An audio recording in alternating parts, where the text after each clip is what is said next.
Okay, sugya 1. Sugya 1. Beginning of the Gemara. Daf Nun Hey base, line 15. Everyone look in. Look in. If you want to have a discussion, then you need to look in. Line 15. Finger in the place. A Tana Rabbanan, the rabbis taught, Ezel Kara'oi, what is considered proper locking up? Ezel Shalai Kara'oi, what's considered improper locking up? What's considered enough? Now, in order to understand this, we have to understand 3 levels. You have Shemira Mu'ula, which means super duper guarding, like Fort Knox, Iron Gate, and can withstand all kinds of natural disasters. Then you got Shmir Pechusa. Shmir Pechusa means basic guarding.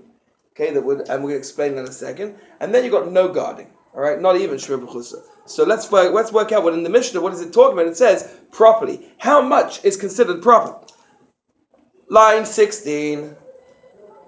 If you have a door that is able to withstand a regular wind, it doesn't necessarily have to be able to withstand a super duper wind, hurricane force gale, but it just needs to be able to withstand a regular wind. This is considered proper. But if it cannot even withstand a regular wind, this is considered improper. So, according to the Mishnah, all it needs to be is able to withstand a regular wind. I require everyone to look in, please. Please. Line number 18. Rabbi Patish said, hang on a second. Montana, what are you talking about that you only need Shmira Pechusa to be able to withstand a regular wind? Who says such a thing? This animal is a muad. We expect it to try and get out to eat. So therefore, who says that a muad, Montana, who is the Tana, line 18 at the end, the muad, the sugya Shmir Pechusa, who says that a muad only needs lower guarding, Shmir Pechusa. So the Gemara answers, Rabbi Yehuda is Rabbi Yehuda. How do we know? Excuse me. End of line 19. This, none as we learned in the Mishnah, if the owner tied up the animal, and we're talking about now an animal that is for goring damage. If the owner tied up with a rope, and locked it up properly, again, karoi means the same as our Mishnah, shmir pechusa. And then it got out and damaged. Whether it's a tam or a muad, whether it's an animal we expect to gore or not, chayiv. The owner is chayiv. So according to the Divrei Rabbi Meir, this is the opinion of Rabbi Meir. So according to Rabbi Meir, shmir pechusa is not enough for either a tam or a muad. Rabbi Yehuda says tam chayiv, muad potter. If it's a tam and it gets out, then he is chayiv. Muad potter. But if it's a muad, if it's an animal we expect to do this kind of damage, then he doesn't have to pay. That doesn't seem to make logical sense. You know why? Because it's based on a Mishnah. What is the Mishnah? What does it say on line? A pasuk. Sorry. What does it say in the pasuk on line 23? Shneimar, as it says in the Torah, that the owner didn't watch it. That's what it says in the Torah.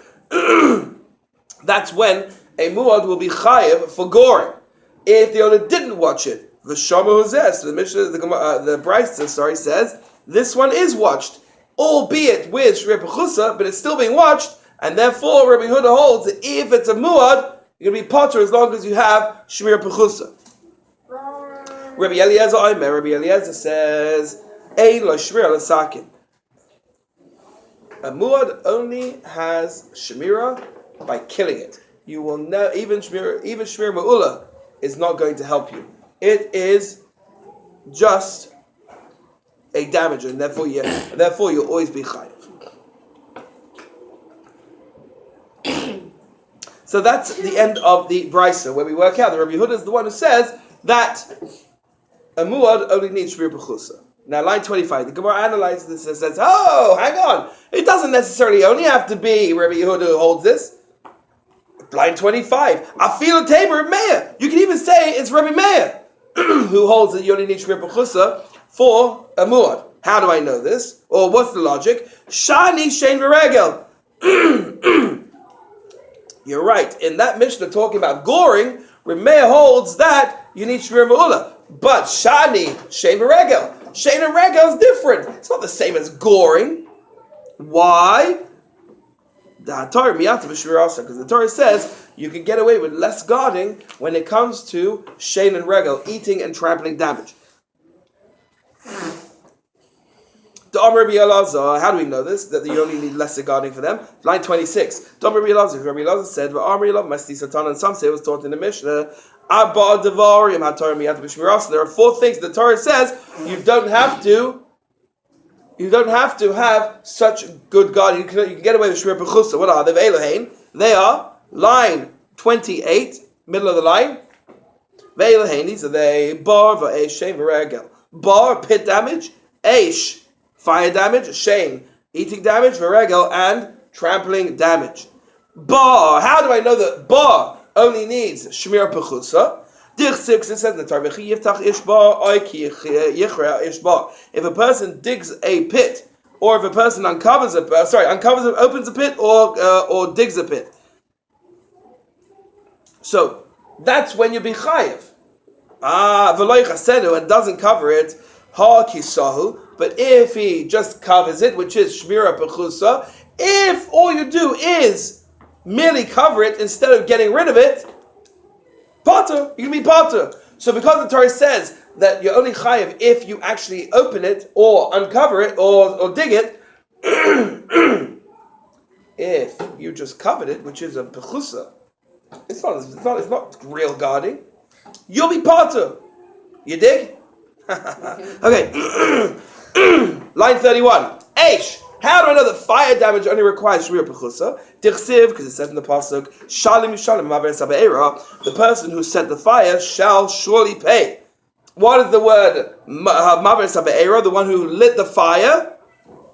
Ad da'avid ke'ei maver. You're not chayev unless you behave like a fire starter. In other words, if you were irresponsible, that's when you're chayev. But if you do shmir b'chusa, and you just, take minimal precautions to not let the fire go, then you're part of it. Shane, line 32. Please look in line 32. Please look in line 32. Please look in line 32. Shane, what about eating damage? How do I know that I only need shmir b'chusa? Dichsiv, because it said in the pasuk, uviya b'steyache, and it destroyed in someone else's field. Ad da'avid ke'ein uviya.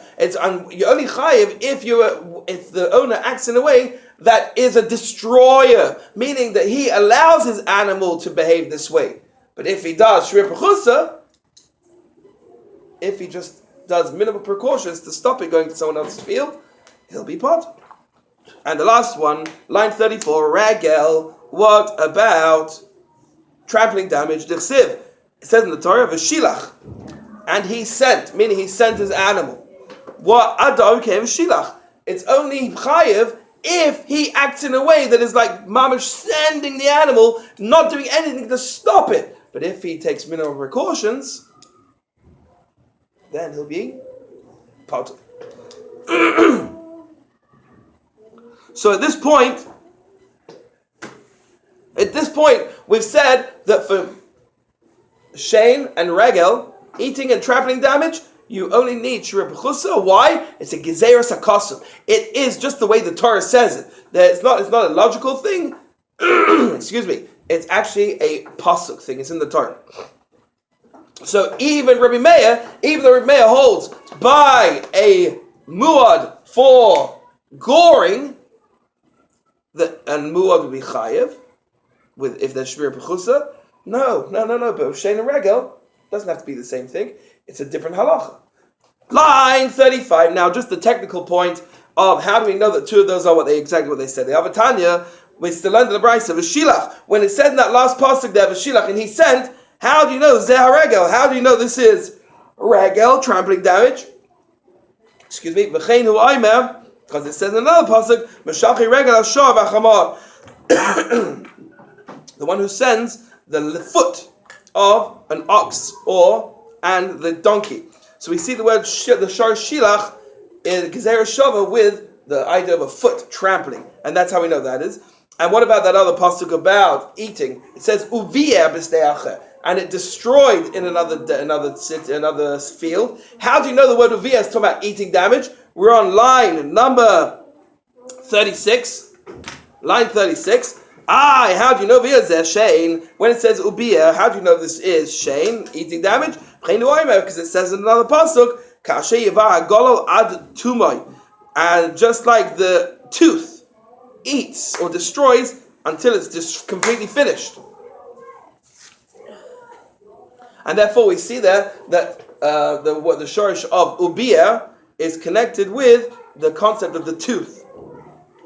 Taima, why is he chayiv in these cases? The Ovid ke'en v'shliach ubiyah.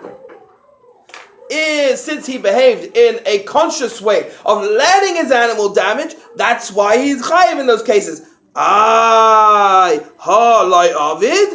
But if he didn't behave in a conscious manner, meaning he did something to stop his animal from destroying either by shein or regel, he's not going to be chayiv. That's what we see here. Line 39. So now we've got a problem here. The problem is our Mishnah. The Brisa. We're comparing all different kinds of sources here, and we're using this Brisa. To say that Reb Meir would say it's okay for shein regel. Okay, so now line 39. Amar Rabba said, Masnisin nami daika. If you learn the Mishnah if you look at the wording very carefully, it teaches this as well. The Ketani Tzoin, because it teaches about what? It teaches about Tzoin. It specifically uses the sheep as its example. Michte. So let's analyze this. B'shah kaskinon. Until this point, we've been concentrating on shah, ox. What is the main damage of an ox? Goring. Bam. So now it switches. Why are we switching from ox to sheep? So I should continue talking about ox. My shana, line 41. My shana, the Ketani Tzoin. So what changed? We're now talking about sheep. Isn't it to teach us that specifically the kind of damage that we usually associate with sheep? The Torah says you can have less guarding. Shvira Pechusa. La bishum dekan Karen like Sivaba. Isn't it because we're now no longer talking about the type of damage the ox does, which is Karen, or the associated damage? Shein regel hu d'chsiv bei. It's talking. So now we're talking about shein regel. Kamash Milan. The shein regel d'muatin hu, and it comes to teach us what the shein regel muad. We expect an animal to eat and trample, and also our Mishnah teaches us they only need shvir b'chusa. Shema bina. So how can we learn this?